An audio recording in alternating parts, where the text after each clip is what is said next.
কি খবরদার, ঢাল যদি ভেঙ্গে ফেলা হয় এই ঢাল দিয়ে কোনো লাভ নেই। ঢাল দিয়ে শত্রুর সাথে মোকাবেলা করা সক্ষম না। আসিয়ামু জুন্নাতুন, রোজা হলো ঢাল স্বরূপ। মা লাম ইয়াখরুখা, যতক্ষণ পর্যন্ত ঢালকে ভেঙ্গে না ফেলা হবে। এই ঢাল কিসের দ্বারা ভাঙ্গে যায়? নবী হাদিসের মধ্যে বলেন এটা গীবতের দ্বারা, পরনিন্দার দ্বারা, চগলখড়ি, মিথ্যা, অনর্থক কথাবার্তা, চোখের জিনা, বিভিন্ন জিনিসের দ্বারা এই রোজা নামক ঢালটা নষ্ট হয়। এজন্য মোহতারাম হাজিরিন, আপনাদের কাছে আমার একটা শেষ সবিনয় অনুরোধ থাকবে, পবিত্র মাহে রমাদানে আপনি 5 ওয়াক্ত নামাজ পড়েন, কোরআন তেলাওয়াত করলেন না, বাদ দেন, কোরআন তেলাওয়াতের প্রয়োজন নেই। আপনার জিকির করলেন না, বাদ দেন, জিকিরের কোনো প্রয়োজন নেই। আপনি রমজান মাসে নফল ইবাদত করলেন না, বাদ দেন, নফল ইবাদতের প্রয়োজন নেই। আপনার কাছে হাত জোর করে বলি, একটা কাজ করবেন না, তাহলে আপনার রমাদান সফল হবে। আপনি কোনো রকম কোনো গুনাহ করবেন না ইনশাআল্লাহ। বলেন আমরা এই অঙ্গীকার করতে পারি কিনা ইনশাআল্লাহ? আমরা কি করব না বলেন? কোনো গুনাহ করব না, না গুনাহে সগীরা না গুনাহে কবীরা, কোনো ধরনের কোনো গুনাহ করব না। একটা মাস আপনি এই সংকল্প যদি করেন, 5 ওয়াক্ত নামাজ পড়বেন, রাতের বেলায় তারাবি পড়বেন, নফল না পড়লেও সমস্যা নাই, কোনো নফল ইবাদত না করলেও সমস্যা নেই। গুনাহ থেকে বাঁচাটা হলো মূল মাকসাদ। বলেন গুনাহ থেকে বাঁচাটা কি মূল মাকসাদ? এজন্য আসুন রমাদানের দিয়ে একটা ফায়দা বলি। নবী করিম সাল্লাল্লাহু আলাইহি ওয়াসাল্লাম হাদিসের মধ্যে বলেন, মান সামা রমাদানান ঈমানান ওয়া ইহতিসাবা গুফিরা লাহু মা তাকদ্দামা মিন যামবি। নবী করিম সাল্লাল্লাহু আলাইহি ওয়াসাল্লাম হাদিসের মধ্যে বলেন, যে ব্যক্তি ঈমানের সাথে সওয়াবের নিয়তে, ভালো করে বোঝেন, ঈমানের সাথে সওয়াবের নিয়তে পবিত্র মাহে রমাদানের রোজা রাখবে, আল্লাহ তাআলা পিছনের সকল গুনাহ মাফ করে দিবেন। সুবহানাল্লাহ। অন্য হাদিসের মধ্যে নবী বলেন, মান কামা ঈমানান ওয়া ইহতিসাবান গুফিরা লাহু মা তাকদ্দামা মিন যামবি। রোজা রাখলেও পিছনের গুনাহ মাফ। তদ্রূপ যে ব্যক্তি রাতের বেলায় দাঁড়ায় তারাবি পড়বে ঈমানের সাথে সওয়াবের আশায়, আল্লাহ তাআলা তার হাবিবের মাধ্যমে জানায়া দেন, তুমি কিয়াম করবা, তুমি তারাবির নামাজ পড়বা, তারাবির নামাজ পড়লেও আল্লাহ তাআলা তোমার পিছনের সকল গুনাহ মাফ করে দিবেন। সুবহানাল্লাহ। রমজানের মধ্যে শুধুই মাপ, খালি মাপ। নবী হাদিসের মধ্যে বলেন, মান ফাত্তারা ফীহি সাইমান কানা লাহু মাগফিরাতান লিযুনুবিহি ওয়া ইতকা রাকাবাতিহি মিনান নার। নবী হাদিসের মধ্যে বলেন, পবিত্র মাহে রমাদানে যে ব্যক্তি একজন রোজাদারকে ইফতার করাবে, আল্লাহ তাআলা তার গুনাহ মাফ করে দিবেন, জাহান্নাম থেকে মুক্ত করে দিবেন। সুবহানাল্লাহ। এবং তাকে ওই রোজাদারের পরিমাণ সওয়াব তার আমলনামার মধ্যে লিখে দিবেন। সুবহানাল্লাহ। সাহাবায়ে কিরাম বললেন, ইয়া রাসূলুল্লাহ ওয়া ইয়া হাবিবাল্লাহ, আমাদের মধ্যে তো সকলের সামর্থ্য নাই, একজন রোজাদারকে ইফতার করানোর সামর্থ্য আমাদের প্রত্যেকের নাই। নবীজি বললেন, আচ্ছা, এক ঢোক দুধ পান করায় কি তোমরা রোজাদারকে ইফতার করাইতে পারবা না? বললেন, ইয়া রাসূলুল্লাহ, তা পারবো। আচ্ছা, তাও যদি না পারো, 1 গ্লাস পানি পান করে কি কারো ইফতার করাইতে পারবা না? সাহাবায়ে কেরাম বললেন, ইয়া রাসূলুল্লাহ, পারবো। নবী বললেন, 1 গ্লাস দুধ পান করাইলে, 1 গ্লাস পানি পান করাইলেও আল্লাহ তাআলা তদ্রূপ সওয়াব তাকে দান করবেন। সুবহানাল্লাহ। রমজান মাসে শুধু মাগফিরাত আর মাগফিরাত। অনেকের বাসার মধ্যে কাজের লোক আছে, বুয়া আছে না নাই? নবী হাদিসের মধ্যে বলেন, ওমান খাফফাফা আন মামলুকিহি ফিহি, যে ব্যক্তি রমজান মাসে কাজের লোকের কাজকে হালকা করে দিবে, অন্য সময় 2 কাজ করে, রমজান মাসে 1.5 কাজ, রমজান মাসে 1 কাজ, অন্য মাসে 5 কাজ করে, রমজান মাসে 3 কাজ, 2 কাজ করে দিল।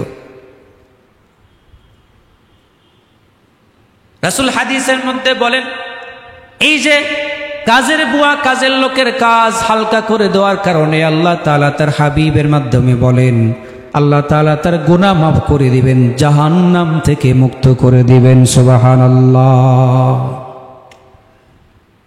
চিন্তা করা যায় রমজানের কি দাম, রমাদানের কি রহমত এবং বরকত। যা করবেন মাগফিরাত আর মাগফিরাত। অন্য মাসে আপনি 1 কোটি নফল পড়লেও কি একটা ফরজের সমান হবে? বলেন 1 কোটি নফল পড়লেও কি একটা ফরজের সমান হবে? না না, সারা জীবন নফল পড়লেও একটা ফরজের সমান কোনো সময় হতে পারে না। অথচ রমজানের কি পরিমাণ দাম! রাসূল হাদিসের মধ্যে বলেন, ওমান তাকাররাবা ফীহি বিখাসলাতিন মিনাল খায়র কানা কামান আদ্দা ফারিদাতান ফীমা সাওয়াহু। নবী হাদিসের মধ্যে বলেন, পবিত্র মাহে রমাদানে যে ব্যক্তি একটা কল্যাণের কাজ করবে, তার মানে হলো যে ব্যক্তি একটা নফল আমল করবে, আল্লাহ তাআলা নফলের বিনিময়ে একটা ফরজে সওয়াব দান করবেন। সুবহানাল্লাহ। ওমান আদ্দা ফারিদাতান ফীহি কানা কামান আদ্দা 70 ফারিদাতান ফীমা সাওয়াহু।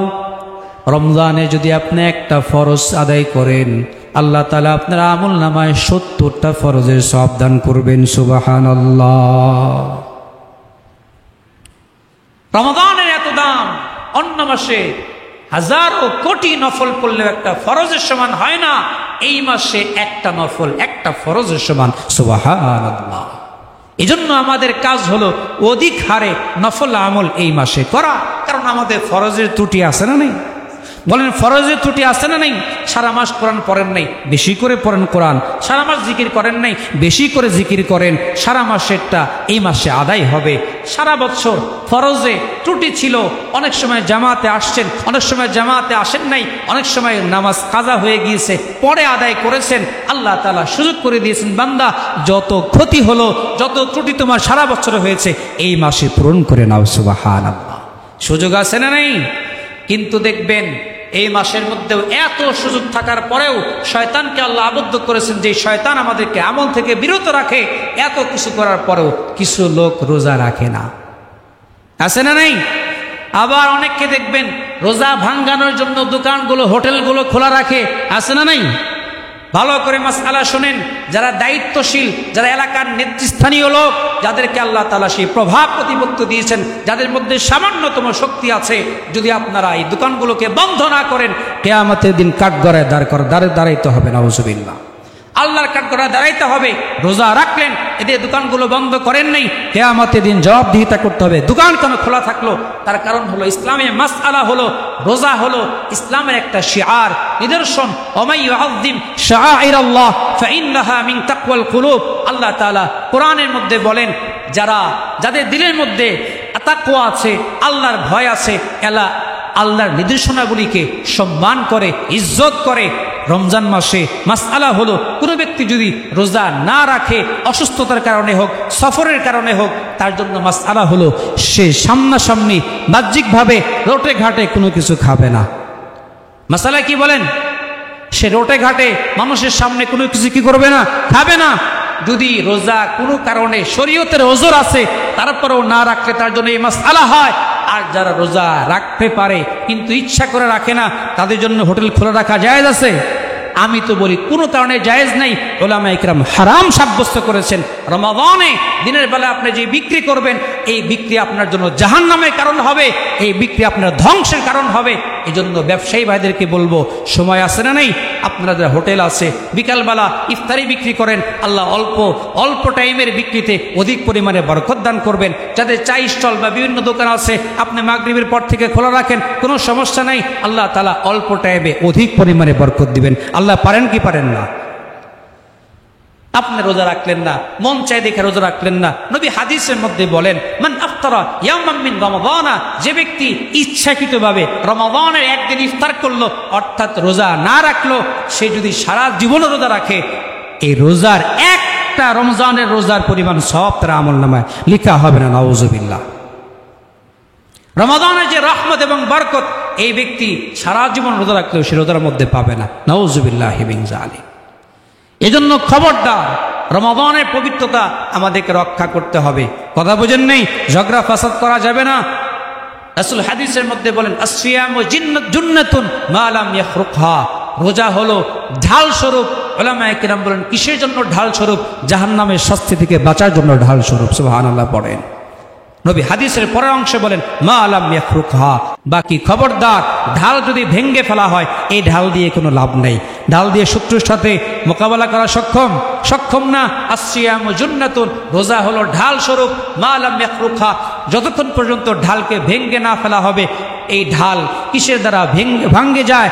নবী হাদিসের মধ্যে বলেন এটা গীবতের দ্বারা, পরনিন্দার দ্বারা, চগলখড়ি, মিথ্যা, অনর্থক কথাবার্তা, চোখের জিনা, বিভিন্ন জিনিসের দ্বারা এই রোজা নামক ঢালটা নষ্ট হয়। এজন্য মোহতারাম হাজিরিন, আপনাদের কাছে আমার একটা শেষ সবিনয় অনুরোধ থাকবে, পবিত্র মাহে রমাদানে আপনি 5 ওয়াক্ত নামাজ পড়েন, কোরআন তেলাওয়াত করলেন না, বাদ দেন, কোরআন তেলাওয়াতের প্রয়োজন নেই। আপনার জিকির করলেন না, বাদ দেন, জিকিরের কোনো প্রয়োজন নেই। আপনি রমজান মাসে নফল ইবাদত করলেন না, বাদ দেন, নফল ইবাদতের প্রয়োজন নেই। আপনার কাছে হাত জোর করে বলি, একটা কাজ করবেন না, তাহলে আপনার রমাদান সফল হবে। আপনি কোনো রকম কোনো গুনাহ করবেন না ইনশাআল্লাহ। বলেন আমরা এই অঙ্গীকার করতে পারি কিনা ইনশাআল্লাহ? আমরা কি করব না বলেন? কোনো গুনাহ করব না, না গুনাহে সগীরা না গুনাহে কবীরা, কোনো ধরনের কোনো গুনাহ করব না। একটা মাস আপনি এই সংকল্প যদি করেন, 5 ওয়াক্ত নামাজ পড়বেন, রাতের বেলায় তারাবি পড়বেন, নফল না পড়লেও সমস্যা নাই, কোনো নফল ইবাদত না করলেও সমস্যা নেই। গুনাহ থেকে বাঁচাটা হলো মূল মাকসাদ। বলেন গুনাহ থেকে বাঁচাটা কি মূল মাকসাদ? এই জন্য আসুন এই পবিত্র মাহের রমাদান আমাদের জন্য রহমতের হোক, বরকতের হোক, মাগফিরাতের হোক, নাজাতের হোক। আল্লাহ তাআলা এই পবিত্র মাহে রমাদানকে আমল দিয়ে গুনাহমুক্ত থাকার তৌফিক আল্লাহ আমাদের সকলকে দান করুন, সকলে পড়ুন আমিন। মোহতারাম হাজিরিন, যেই জিনিস যত গুরুত্বপূর্ণ হয় সেই জিনিসের জন্য অপেক্ষা ততটা কঠিন হয়, বাকি তার জন্য প্রস্তুতিও তত বেশি করে নিতে হয়। রমাদান যেহেতু সকল মাসের নেতা, সকল মাসের সেরা, হাদিসের মধ্যে নবী বলেন রমাদানু শাহরুল্লাহ, রমাদান হলো আল্লাহ তাআলার মাস। সুবহানাল্লাহ। তো যেই মাসটা আল্লাহর সাথে সম্পর্কিত, যেই মাসের ব্যাপারে আল্লাহ স্পেশালি বলেছেন এটা আমি আল্লাহর মাস, সেই মাসের গুরুত্ব এবং তাৎপর্য আল্লাহ যেমন বড়, সেই মাসের গুরুত্ব তাৎপর্য ততটাই বড়। সুবহানাল্লাহ। আর মাসটা যেহেতু গুরুত্বপূর্ণ, এর জন্য আমাদেরকে প্রস্তুতিও নিতে হবে অত্যন্ত গুরুত্বের সাথে, তাৎপর্যের সাথে। যদি আল্লাহর মাসকে আমরা গুরুত্ব না দিই, একে মূল্যায়ন না করি, তাহলে কাকে উপেক্ষা করা হলো? আল্লাহকে উপেক্ষা করা হলো। কাকে উপেক্ষা করা হলো? আল্লাহকে। আল্লাহর মাসকে অবমূল্যায়ন করা হবে। এজন্যই তো নবী হাদিসের মধ্যে বলেছেন, যে ব্যক্তি রমাদান পেয়েও রমাদানকে মূল্যায়ন করল না, রমজানকে আমল দিয়ে সাজাইতে পারল না, ওই ব্যক্তি ধ্বংস হোক, নাউজুবিল্লাহ।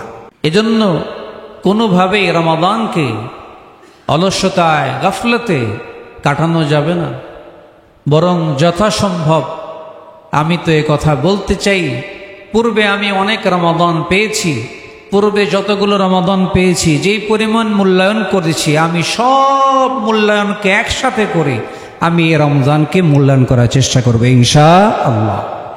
মোহতারাম হাজিরিন, রমাদানের তাৎপর্যের জন্য এটাই যথেষ্ট।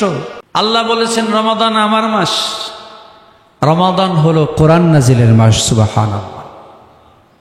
এই মাসের তাৎপর্য, এই মাসের গুরুত্ব, এই মাসের রহমত এবং বারাকাত সম্পর্কে জানে না এমন মুসলমান আপনি খুঁজে পাবেন না। কথা বুঝতে পারছেন?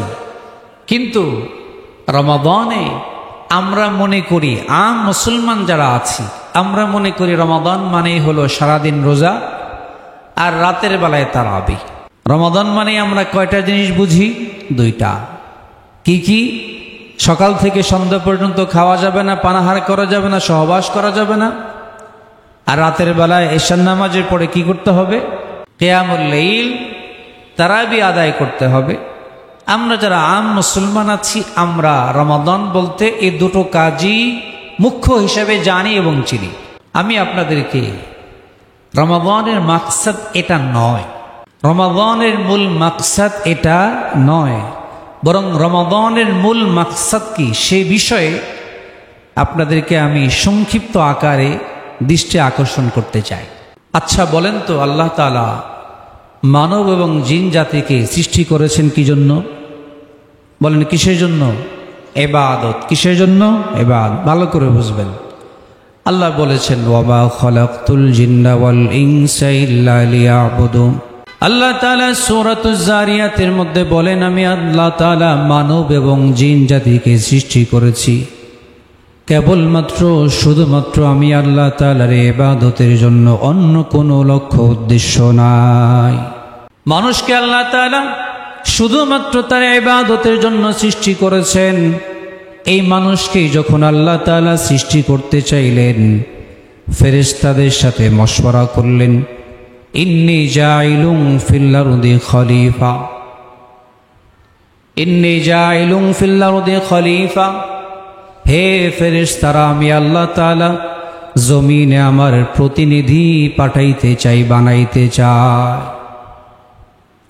ফেরেশতারা কি বলল? ক্বালু আতাজআলু ফিহা মান ইউফসিদু ফিহা ওয়া ইয়াসফিকুদ দিমা, আপনি আবার নতুন করে মানুষ কেন বানাইবেন?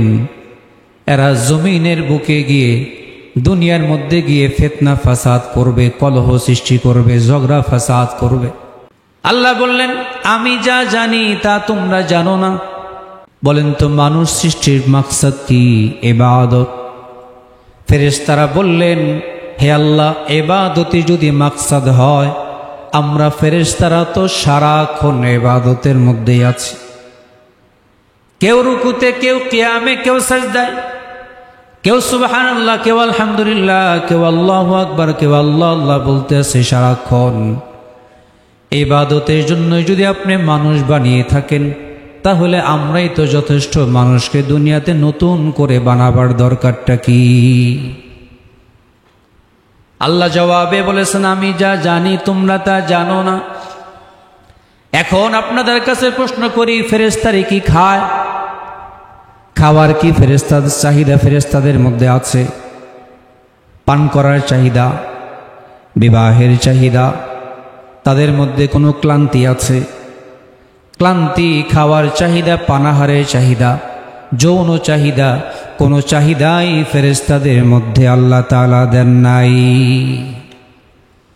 কোনো চাহিদাই নেই, গুনাহের পাওয়ার নেই, যৌন চাহিদা নাই, খাবার খাওয়ার কোনো প্রয়োজনীয়তা নাই, পান করার কোনো প্রয়োজনীয়তা নাই। তার মানে শুধু আমল, শুধু আমল, শুধু আমল। আল্লাহ বলে, এমন আমল আমি আল্লাহর কাছে মজা লাগে না। আমি এমন একটা দল সৃষ্টি করব, এদের মধ্যে গুনাহের ক্ষমতাও থাকবে, আমলের ক্ষমতাও থাকবে। গুনাহের ক্ষমতাও থাকবে, গুনাহের আসবাবের মধ্যে তারা বসবাস করবে। কিন্তু যখনই আমি আল্লাহ তাআলার হুকুম তাদের নিকটে পৌঁছবে, সব কিছু ছেড়ে দিয়ে আমি আল্লাহ তাআলার ইবাদতের মধ্যে মশগুল হবে। সুবহানাল্লাহ। দ্বিমুখী সমস্যা আছে মানুষের মধ্যে, ইবাদতের আগ্রহ আছে, এজন্য তো আপনারা এসেছেন, আমি আসছি। আবার অনেকে আসে নাই কেন? তারা গুনাহের মধ্যে মশগুল।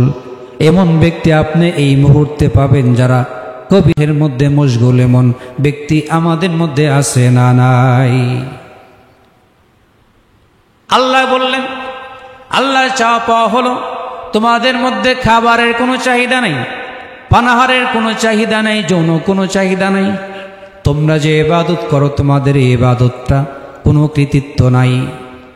কোনো অন্ধ ব্যক্তি যদি বলে, আমি কোনো মেয়েকে দেখি না, আমি কোনো ছায়াছবি দেখি না, আমি কোনো ফিল্ম দেখি না, এটা কি অন্ধ ব্যক্তির কোনো কৃতিত্ব হলো? না না, সে তো দেখবে কেমনে, দেখার মতো যোগ্যতায় অন্ধ ব্যক্তির মধ্যে নাই।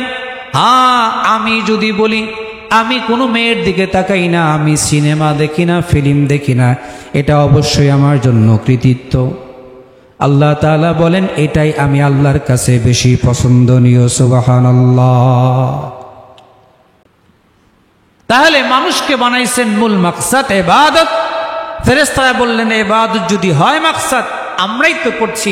আল্লাহ বলে, এমন ইবাদত আমি আল্লাহর কাছে ভালো লাগে না, বরং আমি আল্লাহর কাছে মজা লাগে কোন ইবাদত যার মধ্যে গুনাহের ক্ষমতাও আছে, ইবাদতের আগ্রহ আছে, কিন্তু ব্যক্তি আমার ভয়ে গুনাহ না করে ইবাদত করে, এমন ব্যক্তির ইবাদত আমি আল্লাহর কাছে কাম্য।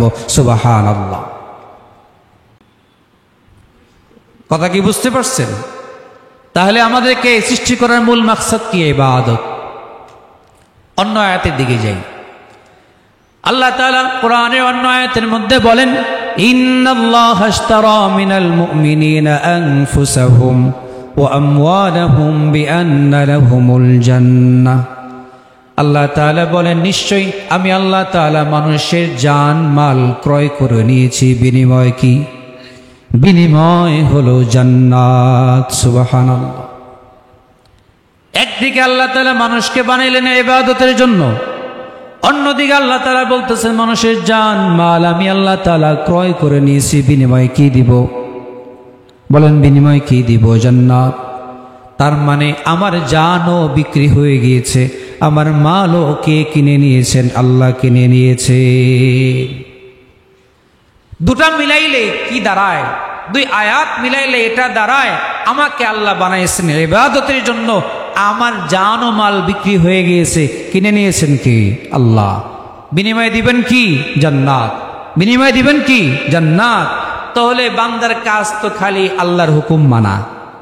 বলেন, যেই ব্যক্তি একটা জিনিস কিনে নেয় ওই ব্যক্তির ওই জিনিসটার মালিকানা কে হয়? যে কিনলো সে। এখন তিনি যেমনে চালাইবেন ওই জিনিসটার উচিত কি? সেইভাবে চলা। ওই জিনিসটা কি? সেইভাবে চলা। তো আমি আল্লাহ আমাকে বানাইছেন ইবাদতের জন্য, আমার জান ও মাল বিক্রি হয়ে গিয়েছে, কিনে নিয়েছেন আল্লাহ, বিনিময় দিবেন কি? জান্নাত। তাহলে আমি কার? আমি কি আমার না আমি আল্লাহর? বলেন, আমি কি আমার না আমি আল্লাহর? আমি কারোই না, আমি শুধুমাত্র আমার রবের, আমি আল্লাহর।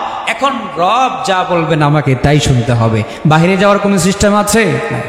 কিন্তু আল্লাহ এমন ক্রেতা, আল্লাহ এমন মহান ক্রেতা, তিনি আমাদের জানমাল কিনে নিয়েছেন, আমাদেরকে সৃষ্টি করেছেন। তিনি তো মহান ক্রেতা, তিনি মহান ক্রেতা। তিনি আমাদের জানমাল কিনে আবার আমাদেরকে বললেন, বান্দা নে, তোরে দিলাম, তুই তোর মতো চল, বাকি আমার হুকুম যখন আসবে আমার হুকুমগুলা পালন করলেই চলবে। সুবহানাল্লাহ। কিনে আবার আমাদেরকে দিয়ে দিয়েছেন, আছে না নাই? এখন মূল মাকসাদ তো ইবাদত। আল্লাহ কিনলেন, আবার আমাদেরকে রিটার্ন ব্যাক করে দিলেন। আল্লাহ জানেন আমাদেরকে যখন আমাদের হাতে ছেড়ে দিয়েছেন, আমাদের লাগাম যখন আমাদের হাতে ছেড়ে দিয়েছেন, আল্লাহ জানেন বান্দা দুনিয়ার হাজারো ধান্দায় হারিয়ে যাবে।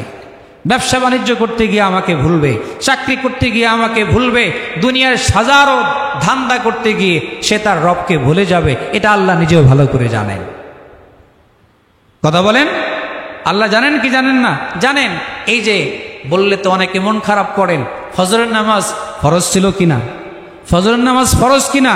কজন আমরা এসেছি ফজরের নামাজে, আসি নেই, আল্লাহর হুকুম ঘুমের ঠালায় ভুলে গেছে, আছে না নাই?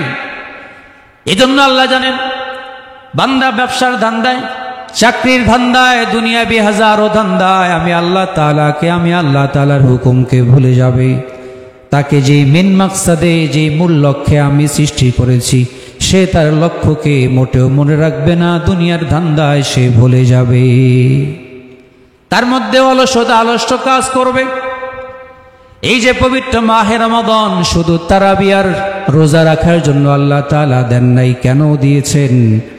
আল্লাহ বলেন, আমি বান্দাকে তার মূল মাকসাদ ইবাদতের পথে ফিরিয়ে আনার জন্য এই একটি মাস দান করেছি। সুবহানাল্লাহ। ব্যবসায় যে মানুষ ভুলে যায় আল্লাহকে, চাকরিতে যে বান্দা আল্লাহকে ভুলে যায়, চাকরি বান্দাকে ভোলায় না, ব্যবসাও বান্দাকে ভোলায় না। ব্যবসার আড়ালে, চাকরির আড়ালে শয়তান মানুষকে ধোঁকা দেয়। কথা বলেন ঠিক কিনা? এজন্যই আল্লাহ তাআলা এই মাসে শয়তানকে আবদ্ধ করে সমুদ্রের নিচে নিক্ষেপ করেছেন, যেন বান্দাকে সৃষ্টি করার মূল মাকসাদ ইবাদতে বান্দা ফিরে আসতে পারে। তাহলে পবিত্র মাহে রমাদানের মূল মাকসাদ ভালো করে বুঝেন। আল্লাহ তাআলা পবিত্র মাহে রমাদান বান্দাকে দিয়েছেন, বান্দা যেন তার মূল মাকসাদ, মূল লক্ষ্যে মাসে ফিরে আসতে পারে। সুবহানাল্লাহ। আমরা যেন আমাদের মূল লক্ষ্য, উদ্দেশ্য ইবাদতের পথে, সিরাতে মুস্তাকিমের পথে পুনরায় ব্যাক করতে পারি, ফিরে আসতে পারি। আল্লাহ তাআলা পবিত্র মাহে রমাদান এজন্য দিয়েছেন।